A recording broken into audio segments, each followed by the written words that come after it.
Dhaka central university ভর্তি পরীক্ষা 2025-26 শিক্ষাবর্ষে ভর্তি পরীক্ষায় অংশগ্রহণের শিক্ষার্থীদের তোমাদের নতুন নোটিশ প্রকাশ করা হয়েছে। যে সকল শিক্ষার্থী এখন পর্যন্ত সাবজেক্ট পাওনি, যারা চূড়ান্তভাবে সাবজেক্ট পেয়েছো সেই সংক্রান্ত সকল শিক্ষার্থীদের নিয়ে নতুন একটি নোটিশ প্রকাশ করা হয়েছে, যা তোমরা ওয়েবসাইটে প্রবেশ করে তোমরা কিন্তু এই নোটিশটি পেয়ে যাবে, অথবা তোমরা এখানেও কিন্তু দেখে নিতে পারো যে তোমাদের কি কি নোটিশে বলা হয়েছে। বেসিক্যালি নোটিশে বলা হয়েছে প্রথম বর্ষ স্নাতক কলা ও সামাজিক বিজ্ঞান ও ব্যবসায় শিক্ষা ইউনিটে কিছু সংখ্যক শূন্য আসন রয়েছে। যে সকল 32 জন শিক্ষার্থী পরীক্ষায় উত্তীর্ণ হয়েছে কিন্তু পূর্বে বিষয় চয়েস দিতে পারেনি বা ভর্তি ফি জমা দিতে ব্যর্থ হয়েছে, তাদেরকে সময়সূচি অনুযায়ী ভর্তি প্রক্রিয়া সম্পূর্ণ করার জন্য বলা হয়েছে। অর্থাৎ যে সকল শিক্ষার্থী পূর্বে সাবজেক্ট চয়েস দিতে পারোনি অথবা সাবজেক্ট পেয়েছো তবে ভর্তি ফি জমা দিতে পারোনি, ভর্তি ফি দিতে তোমার যে সময়সূচি দেওয়া হয়েছিল সেই সময়সূচির মধ্যে তুমি জমা দিতে পারোনি, তো তাদের জন্য নতুন একটি নোটিশ প্রকাশ করা হয়েছে। তাদের জন্য বলা হয়েছে নতুনভাবে সাবজেক্ট চয়েস দিতে হবে। 27শে আগস্ট থেকে 29শে আগস্ট রাত 12টা পর্যন্ত তোমরা সাবজেক্ট চয়েসটা দিতে পারবে। তারপরে যারা 27 থেকে 29শে আগস্টের মধ্যে সাবজেক্ট চয়েসটা নতুনভাবে যারা দিবে তাদেরকে আবার 30শে আগস্ট রেজাল্ট প্রকাশ করা হবে, যে তারা কোন সাবজেক্ট কোন কলেজ পেয়েছে সেটা কিন্তু প্রকাশ করা হবে রাত 11টায়। এবং তারপরে যারা এই 30শে আগস্ট সাবজেক্ট পেয়ে যে কোনো কলেজের সাবজেক্ট পাবে তাদেরকে ভর্তি ফি প্রদান এবং নিশ্চয়নের তারিখ, অর্থাৎ তাদেরকে ভর্তি ফি 31শে আগস্ট এবং 3ই সেপ্টেম্বর মধ্যে তাদেরকে ভর্তি ফি প্রদান এবং নিশ্চয়নের তারিখে সময়সূচি দেওয়া হয়েছে। এই তারিখের মধ্যে তাদের নিশ্চয়নে শেষ করতে হবে।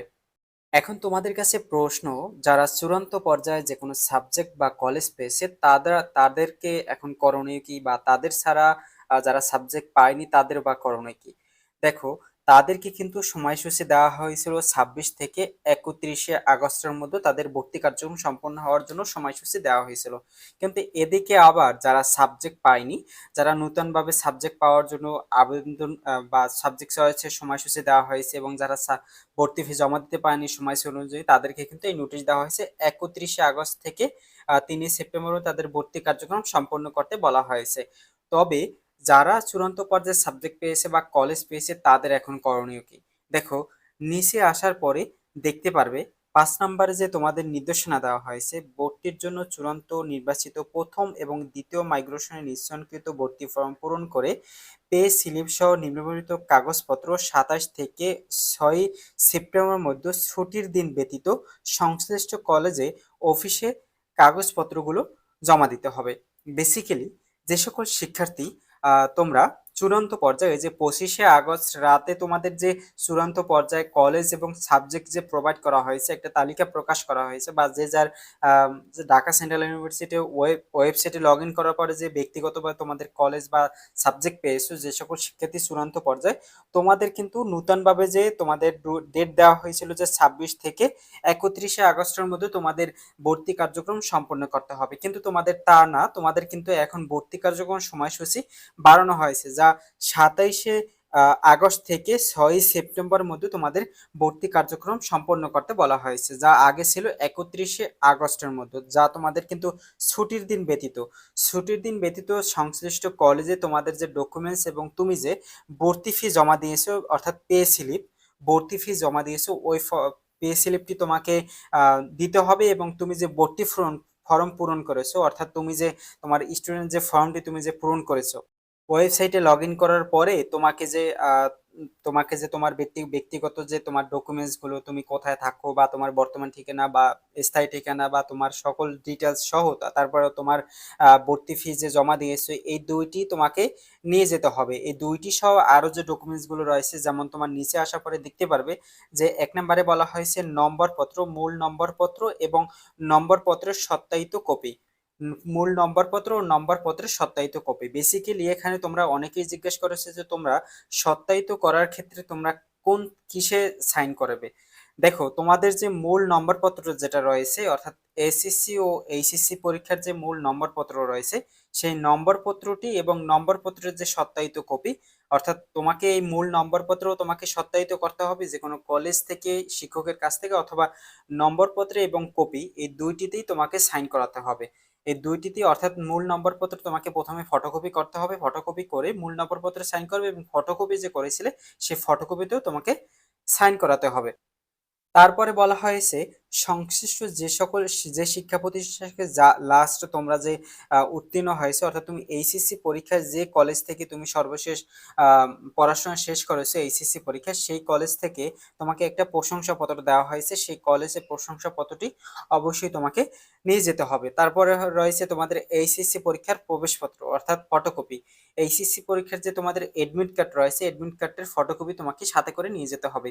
তারপরে এসএসসি রেজিস্ট্রেশন কার্ডের ফটোকপি এবং পাসপোর্ট সাইজের ছবি তোমাকে নিয়ে যেতে হবে। অর্থাৎ এসএসসির যে তোমাদের রেজিস্ট্রেশন কার্ডটি রয়েছে এটির ফটোকপি নিয়ে যেতে হবে। তারপরে রয়েছে তোমাদের পাসপোর্ট সাইজের 5 কপি ছবি। এই যে তোমরা যে এখানে পাসপোর্ট সাইজের 5 কপি ছবি যে তোমরা যে এখানে প্রদর্শন করবে, যা ডকুমেন্টস এর সাথে তোমরা যে সব দিবে, তো এই পাসপোর্ট সাইজের রঙিন ছবি দিতে হলে তোমাকে কিন্তু কেয়ারফুলি দিতে হবে।